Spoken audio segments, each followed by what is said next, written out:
Avez-vous fait le même constat que moi ? Le vaccin du Covid-19 divise violemment la science médicale. Chaque spécialiste appelle son contraire. Et si les deux possibilités étaient pertinentes ? En voici la démonstration. Êtes-vous ouvert d'esprit ? Si oui, explorons la métaphore des viticulteurs, c'est parti. Ils partagent une menace commune, un champignon, qui peut dévaster leur récolte. Leurs besoins communs, protéger leurs vignes et préserver leurs voisins. La solution, prévenir les risques de maladie. Et pour ça, chacun sa technique. D'un côté, il y a Pierre, viticulteur conventionnel. Il utilise une stratégie ciblée, le traitement de ses vignes aux fongicides. De l'autre côté, il y a Suzanne, viticultrice biologique. Elle utilise une stratégie globale à base de traitements biologiques et de permaculture. Alors stop, évitons les raccourcis simplistes d'un côté comme de l'autre. Restons ouverts. Tous les amateurs de vin savent qu'il y a de bons et de mauvais vins dans les deux. On sait donc que les deux peuvent être efficaces ou pas. Alors comparons les avantages et les inconvénients de la stratégie ciblée et de la stratégie globale. La stratégie ciblée de Pierre correspond au vaccin. Les avantages du vaccin sont que l'effet est rapide, qu'il est simple à effectuer, que l'effort à fournir est ponctuel et qu'il est à 100% remboursé. Les inconvénients, quant à eux, sont les traces résiduelles provoquant plus ou moins d'effets secondaires en fonction du vaccin et de la personne. Il y a aussi la durée de protection, qui est à ce jour inconnue, et donc il va falloir répéter le traitement. Il y a aussi le prix pour la collectivité, puisque la sécurité sociale va totalement le prendre en charge. Tout le monde suit ? Alors on continue. Maintenant, la stratégie de Suzanne, qui va correspondre à un spectre plus large d'action, puisqu'elle est globale. Son objectif sera de renforcer activement son immunité, par une alimentation saine, de l'activité physique régulière, un bon sommeil, une bonne gestion du stress, une bonne gestion des émotions, car on sait par exemple qu'être en dépression génère une baisse de l'immunité, par la méditation quotidienne qui permet également l'accroissement des anticorps dans le système immunitaire, et il y a pour finir la complémentation en vitamine C, D et le zinc. Alors voyons les avantages de renforcer son immunité.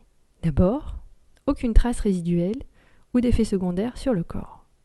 Ensuite, ça protège d'autres maladies sur le long terme, car toute la santé en bénéficie. Et puis, il y a une économie réalisée par la collectivité, puisque tout n'est pas pris en charge par la sécurité sociale. Maintenant, les inconvénients, car il y en a aussi. Il sera nécessaire de fournir des efforts quotidiens, en gros, s'investir pour sa santé. Cela va demander de s'informer, savoir comment s'y prendre. Cela va se construire dans le temps, mais ce n'est pas instantané. Et puis, il y a le prix éventuellement des compléments alimentaires ou de l'alimentation par exemple. Vous suivez toujours ? Dans les deux cas, il y aura des efforts fournis, distribués différemment pour éviter la maladie, sans pour autant garantir 100% de protection infectieuse. Alors, pourquoi les opposer finalement ? Stratégie ciblée et stratégie globale. Ce serait bien si juste elles se complétaient. Dans un monde idéal, tous les vaccins contre le Covid-19 sont sûrs et efficaces. Aussi, dans un monde idéal, tout le monde fait l'effort et a les moyens de prendre soin de sa santé. Malheureusement, dans le monde réel, certains vaccins divisent la communauté scientifique. Et puis dans le monde réel, tout le monde ne fait pas l'effort ou n'a pas les moyens de prendre soin de sa santé. Ok, alors rappelons qu'on ne part pas tous du même terrain, du même état de santé. Chacun aura plus ou moins de temps, d'argent et d'énergie à y consacrer. Nous ne partons pas tous du même point. C'est pourquoi nous avons des niveaux de confiance différents en notre corps et sa capacité naturelle à se défendre. Et dans les vaccins du Covid. Comme nous l'avons vu, chaque choix implique son lot de conséquences, le tout, c'est de le faire en conscience. C'est le moment de cultiver la tolérance et l'ouverture d'esprit de la différence de l'autre. Mais il reste un point essentiel à traiter. C'est le niveau d'urgence que cela génère. D'un côté, on dira « mais attention, il y a des morts dû à la propagation du virus ». De l'autre côté, on dira « mais attention, il y a des effets secondaires graves au vaccin, comme la mort, la thrombose ou la myocardite ».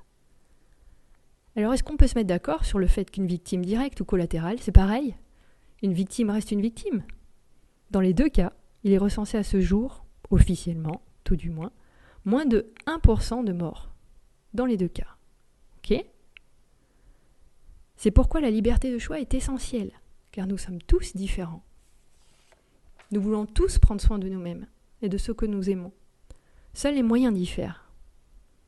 Dans son dernier livre, La fabrique des pandémies, Marie-Monique Robin explique que préserver la biodiversité est la solution pour lutter contre les pandémies. Et cette biodiversité, nous en faisons tous partie. Je dédicace cette vidéo à ma famille, mes amis, à tous les gens que j'aime, et bien sûr à tous les autres. Assumons nos différences, mais restons unis.